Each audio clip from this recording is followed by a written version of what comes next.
Are you getting frustrated with what to feed a teenager who's always hungry? Everybody knows that teenagers have a huge appetite. It seems like you need to feed them constantly to satisfy their hunger. It's even more difficult where teenagers who struggle with their weight truly want to make changes, like cut down on junk food or stop overeating, and they can't.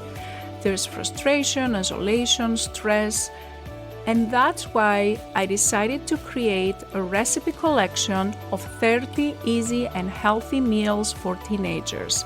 They're all high in protein to satisfy your teenager's hunger, and they can all be ready in less than 30 minutes. If you want to grab a free copy, go to lifestyleforteens.com/recipes.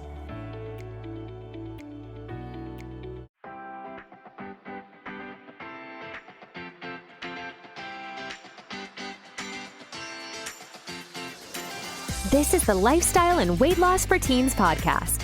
If you're a mom and want to help your child who is struggling to lose weight, you are in the right place. If you are looking for healthy lifestyle tips, Dr. Gourgari is here to help you understand the science around safe weight loss in teens and children. Because what works for adult weight loss is not always the best for children. This podcast is for educational purposes only. Dr. Gourgari does not provide medical, psychological, or nutrition therapy advice. You should not use this information to diagnose or treat any health problems without consulting your own medical practitioner. And now, your host, Dr. Jenny Gourgari.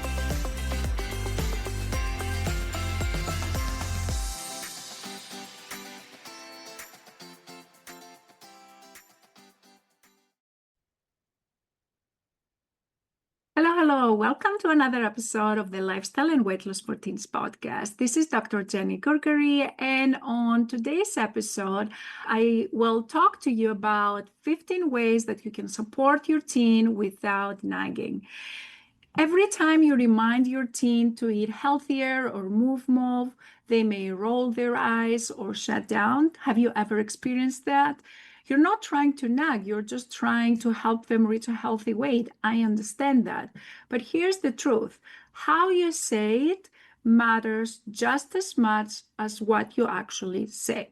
So in this video, I will walk you through 15 ways that you can use to support your teen's health journey. I'm going to give you 75 real examples, and so you can build better connections so your teenager can listen to you, and instead of creating frustration, you will create more connection and real progress to their health journey. Number one is ask questions instead of giving commands. Like, for example, instead of saying, why didn't you go for a walk? Didn't you say you would go swimming today? Oh, why don't you just ride your bike and go out? Instead of giving them commands and telling them what they need to do in order to move their body, you can ask them, what's your plan for movement today? How are you feeling about your meals lately? What's one thing you would like to do for your health this week? So this is like examples that you can use, saying the same thing, encouraging them to get action towards a healthier lifestyle, but without creating the idea that you are the boss and you command them to do something. Because teens want to have their independence, and they are more likely to do something if they feel that they are in charge of it. Second thing is use curiosity, not criticism. So instead of saying, why didn't you eat your breakfast? You can say, I noticed you skipped the breakfast. How come? That invites curiosity. You're asking them a question so they can answer and give you their perspective. Oh, I saw you stayed up late. Was it hard for you to fall asleep? Instead of saying, why did you stay up late again? Didn't we say you will sleep by 10 p.m.? Were you up on the phone talking to your friends? So you see how saying the same thing in a different words give a different meaning.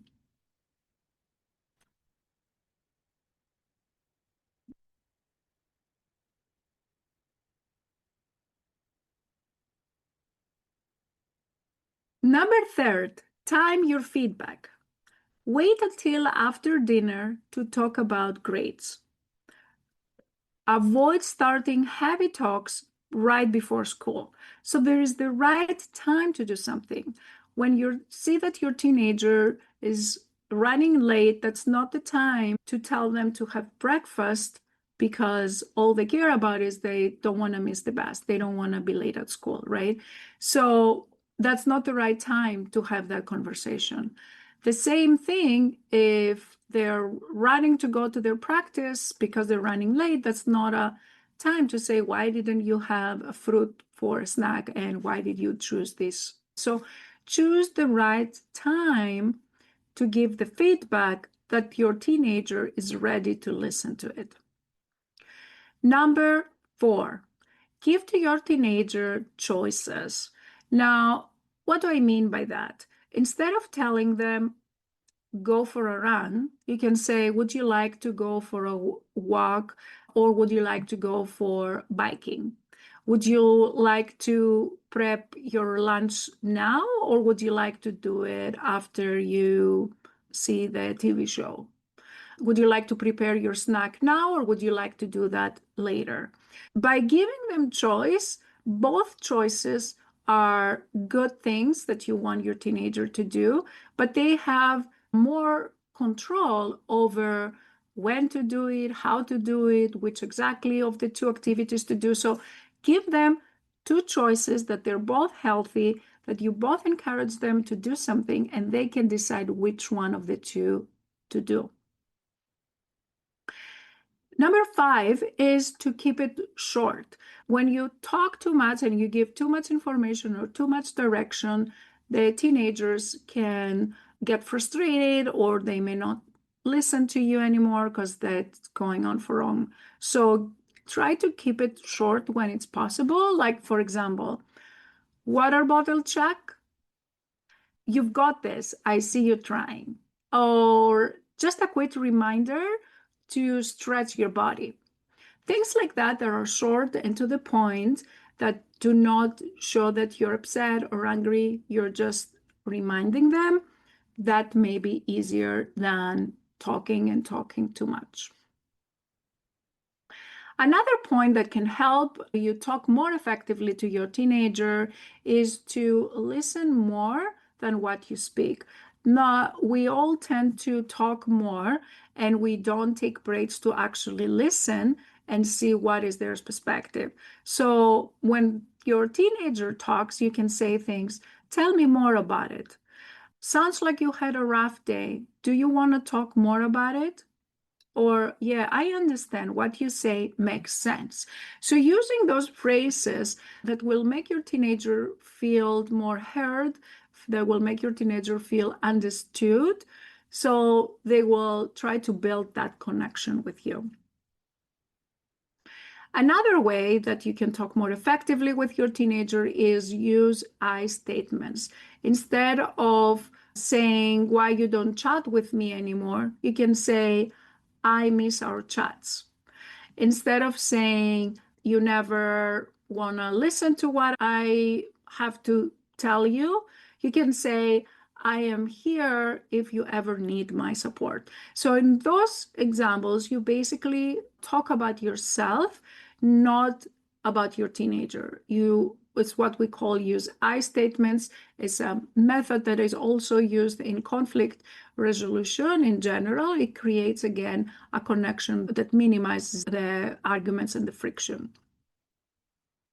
Another thing you can do is praise the effort, not the outcome. Oftentimes, the teenagers can make some effort and then they may give up because they don't get the results that they want. Praising the effort and not the outcome increases their motivation to keep on going.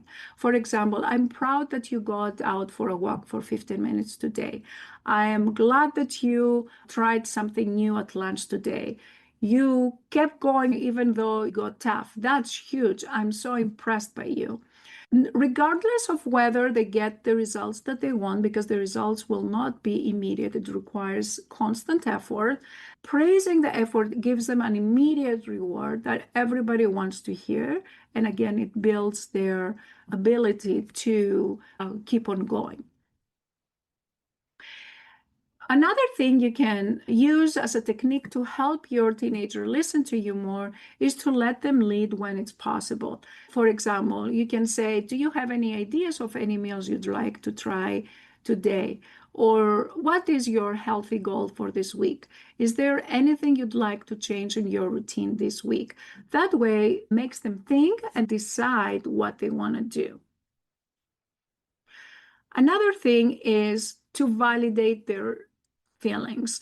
When a teenager comes and tell you something that they feel upset or they feel angry or they feel sad or they're frustrated, you can validate their feelings so that they feel heard and understood. That must feel overwhelming. "Oh, I understand. It's okay to feel stuck sometimes." "Oh, if I were you, I would probably feel the same." So that again builds connection. Another thing is to offer help, not pressure. Can I support you in your routine? Would you like help setting up a plan that works for you? So if they say yes, then you can offer that. If they deny, then you can take a step back. Because I know as parents, all parents want to help, but offer it in a way that is a suggestion, as a help, and it's not pressure. Also, what you can do to help your teenager is to model the behavior that you want them to take action upon.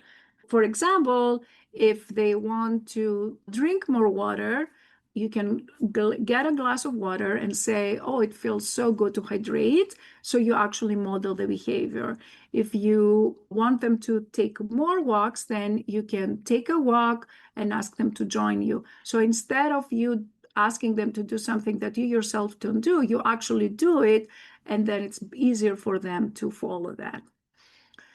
Another thing is to avoid sarcasm or guilt tripping. So instead of saying, "Guess healthy eating is a lost cause, huh?" So instead, you can say, "Would you like help starting the day off strong?" So instead of saying, "Finally, you're doing something about your health," you can say, "It's great to see you doing something about your health." Instead of saying, "You never do anything right," you can say, "Oh, you did that. I admire you how you did that." Another thing is to use teen-friendly words. For example, "You've got this, but I've got your back too." "I trust you're figuring it out, but I'm here whenever you need me." Tell them that you act as a friend and you are there available to help them. And also, finally, remind them that you're on the same team. We've got this together. I'm not judging. I'm here to support you. You're not alone. I'm trying also to build healthy habits. Let's figure this out as a team. What can we do to be healthier? Small shifts in language make big impact. The words that we use are very powerful, and they're as powerful to provide support as it is the actual action that we ask them to do. If you like this episode and you want to get a cheat sheet with everything that I explained on this video, you can go to lifestyleforteens.com/talk, and you can get an outline of all the 15 ways to support your teen without seeming that you're nagging them. And you will also get 75 real-life examples of how exactly to talk to your teen so you can use them in your daily life when you talk to them. I hope this was helpful. I'll talk to you next week. Take care.